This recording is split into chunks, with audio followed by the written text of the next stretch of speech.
Hello and welcome to Tips Creatives. I wanted to show you something that I used recently on one of my projects. And that was my special book, Pride and Joy is what I call it.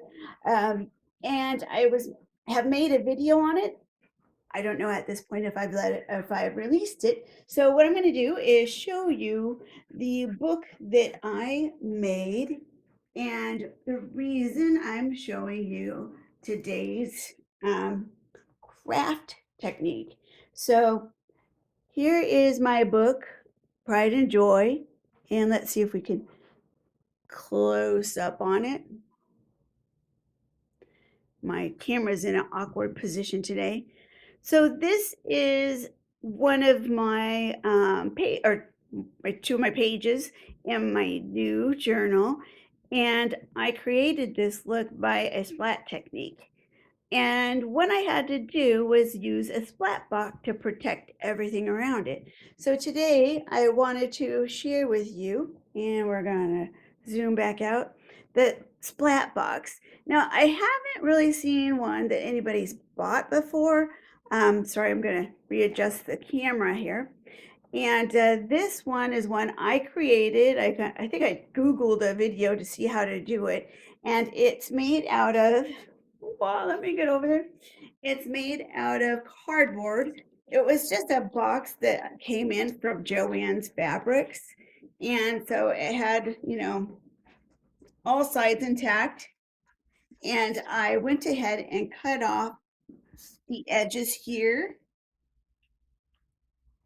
um, here and here. So 3 of the flaps came off. And then I kept a portion of a flap here so that I could open this part up and allow for light to come in.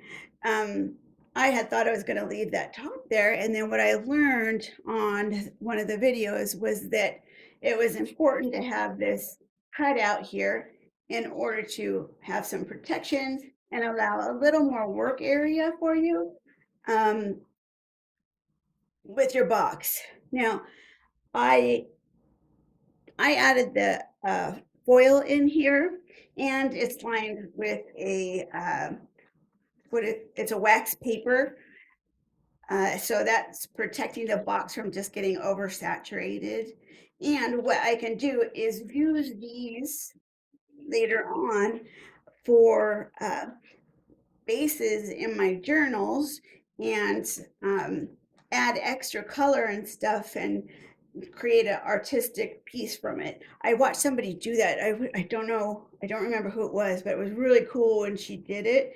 And I thought, what a great idea to have a base of splatters and just random color and things like that, and then add to it. And then you've got this unique artistic piece that you can't create again because, yeah, it would be really hard to do that. In fact, you can kind of see, I don't know why that's stuck there. That's just a paper towel that's back there. Um, and you can see some of the colors, the gold and the black and the brown that's back there. I honestly don't know why that was back there. So I'm going to remove that. So this is called a splat box. It's pretty easy to make. I do have some packaging tape to reinforce it on the side so it will last me a little while. I haven't used it a ton, but this last project I did. And what I used it for was coloring some craft paper. So again, this was something I saw Jody Fee do, and I was like, oh, that's so cool. And I wanted to try it. So that's why I made the splat box, is I needed a place to do splatters with my brush without getting it all over the place. And so this is just some paper that was in an Amazon package. You know how they have the brown paper just crumpled up in there? So I took it and just flattened it out. And honestly, I do like the crumples in it first to add texture. So I crumpled it all up and then I flattened it out. And so I had more crumples throughout. And then I put it up in here. Now, you can tape it up in place if you want. For me, I didn't feel I needed to tape it in place. It just kind of holds itself there. And then I grabbed my splat brush and my colors that I wanted to use, which are over here. So we're going to do a little more of a close up on that. And I have my phone on a chair right now, and so that's why it's kind of bouncy. And I apologize for that. And move that a little closer. So these little cups right here are great for pouring your mediums in. And I, for what I showed you, those 2 pages, I used black, antique white, titanium white. And then I used some of Tim Holtz distressed sprays, the vintage, gosh, I don't have my glasses on, vintage photo and antique linen. And then I used some water, one of the spray misters back there, just to kind of thin it and get it to run down the page a little more. And then I was able to use these little containers here. And I poured the golden iridescent gold deep fine. So that's an acrylic fluid by Golden, and I love that gold. Oh my gosh, it's gorgeous. It's beautiful. I can't imagine buying another gold, but I'm sure I will need to in the future. And then this is carbon black called Golden Fluid Acrylic, carbon black. And then this is golden transparent shading gray, and this is a high flow acrylic, so they're thinner and they're not so thick, and they'll allow you that opportunity, oops, sorry, to splat things easier because it's already so fluid. With the antique white and the black, I can water that down in order to get it a little more viscous or less viscous and be able to splat that even better. Now, when you're using a splat for a technique like this, um, I'm going to move you back into place and we're going to zoom back out. You can use different techniques. So, one of the main splat techniques I'm using for this, I went ahead and I purchased the Tim Holtz splat brush. This is a nice brush. It has great bristles. In a video, he explains why this is a great brush. You don't have to buy one of these. You can use anything you want. Um, this really does release the little splats in a controlled fashion, and you can do big splats to small splats, and it really does help you kind of control what you're doing a little better. I don't have anything on here, but the Tim Holtz flat brush is great. I just went ahead and went straight to this. I am not affiliated with anyone, so I'm not trying to sell you anything. I am just confirming that this brush was great when I used it with all these mediums over here. Another thing you can use is as you're doing this, mark making is kind of fun. So what I did is I splat it or placed some of the the paints kind of heavily in areas, and I took a skewer brush, or sorry, a skewer stick, and you can even see the black on it. And I try to make some marks all over as before it dried. Another thing I used, I'm going to set these over here. And skewer brushes, we have a ton of those. They're great for making paper beads too. I use some of these paint thingamajiggers and spatulas. Sorry about that, paint spatulas. And again, I'm able to make different kind of marks with these as you drag them through the paint, or even just kind of brush them on in quick strokes. And this one also makes a different mark from the pointy one. These are silicone brushes with different types of tips to them. Can you see that? That is a cool tip.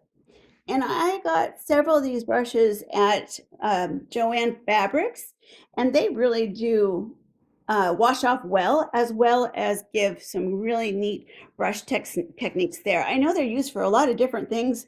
For me, it's for painting and using some brush techniques to it. So another thing you can do, again, this is what you're seeing here, is this page. And you can kind of see I think you can see the gold shine here. And there's different marks on that paper. It's just the brown craft paper, and then I glued different things to it, whether it be um, a tea bag here, some corrugated paper here, like it's pasted up there, and then a faux rice paper fox right there, and then the whole background is this craft paper. And I even I did use some copper in there too, which was great. You can also stamp on this. I don't know if you can see the dots in there. The dots on there are from a stamp, so that's a great thing to try. And I did some fake sewing marks here, stitching marks, and I just drew those on around the tea paper, tea bag paper. So let me show you. Sorry, so sorry. I wiggled you. I wiggled you. Um, some of the fun stamps I have are mark making stamps because if I'm not feeling like comfortable making my marks and thinking they're just not going to look like what I want them to. These are great to use, and I forget what brand they are, and I got them off of Amazon. They weren't real expensive for those. And another one I bought makes fantastic marks using even just a portion of it. You can just tap those on using any one of these mediums and washing off that acrylic paint if you use it pretty fast so that it doesn't, permanently stick on there. But these were great, again, from Amazon, and it was just some cheap silicone stamp that I found, and I don't remember the name, but it's great if you're afraid of making your own marks at first. And then you can also use stencils. Stencils are another one that you could um, use after you're done, make more marks that are available to you through stencils. So there's just a variety of things you can do that will make it unique and fun. And it can just be, a random mess of stuff, and it doesn't have to be perfect that way. That's the fun about it, is that it doesn't have to be perfect. And so the randomness, you can't go wrong. You can't make it ugly or wrong, right? And then you're going to put other stuff on top of it as you use it, so that's not, you don't have to worry about that. So I've used it here in the on the spine of this small signature in this book, and it wrapped around. So that was something nice just to add in there. And you can tear it up and use it in different ways. Collages to help, reinforce a spine, to be a whole page, or like on the envelope back here. This was just a white envelope as it started out. And now there's the only evidence of the white envelopes is um, inside the opening there. So that is the why and how you can use a splat box. Make one yourself for cheap. You don't have to buy one.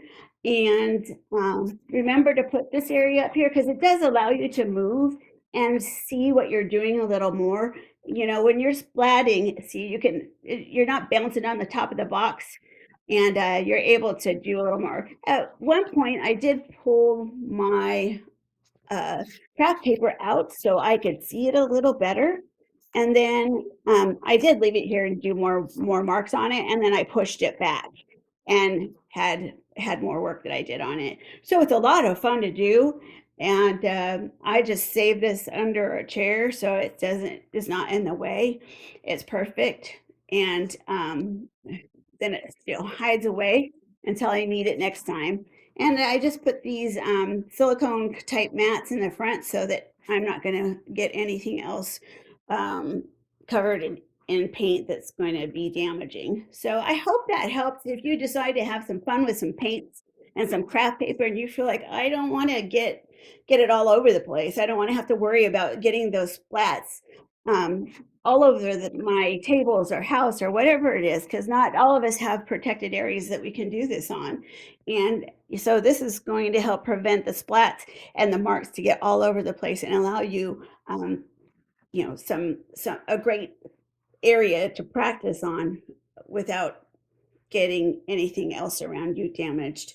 Um, I haven't tried alcohol inks in here, but I think I'd try that actually more as it's laying flat. So that's my next thing to start playing with is some alcohol inks because I've never done that before.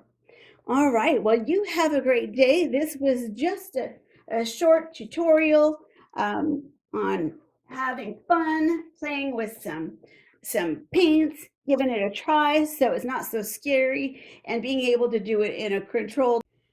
Hey there, don't forget to like and subscribe as my little channel grows. It's just so fun to have additional members coming along with us and having fun and learning and practicing new things. Also, I do have a store, www.tiffscreatives.com. If you don't like to do all this and you would rather somebody make it for you, I love creating the embellishments, the ephemera, the bling and jewels for the books. Even you can use them in other ways too. So visit my store and you can buy those things, tea dyed paper, coffee dyed paper, so you don't have to do it yourself. All right, well, I will see you at the next video. Thanks so much for coming along. I feel honored to have you here and have a happy day crafting. Bye.